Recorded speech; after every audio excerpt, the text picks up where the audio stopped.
কি রাঁধছো? কি রাঁধছো? পোলাও কই একটু দেখাও।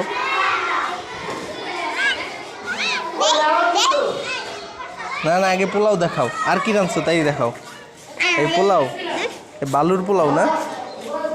আর মানে কি আর কি রাঁধছো তাই কও। এই এই ঘাস দিয়ে কি রান্না করো? হ্যাঁ ঘাস কি? এই ঘাস কি নুডলস? ঘাস কি নুডলস? আর ওই ফুল দিয়ে কি রান্না করবা? এর কি চিংড়ি মাছ? ওগুলো কি চিংড়ি মাছ? খাও এগুলা? এই কি রান্না করে? তো তুমি দিয়ে আইনা দিলা? হ্যাঁ ফুল রান্না করে, বালু রান্না করে। তা খাও না কি আনতে একটু? ও কি আনছো? এ কি মরিচ? গুঁড়ো মরিচ? ভালো তো।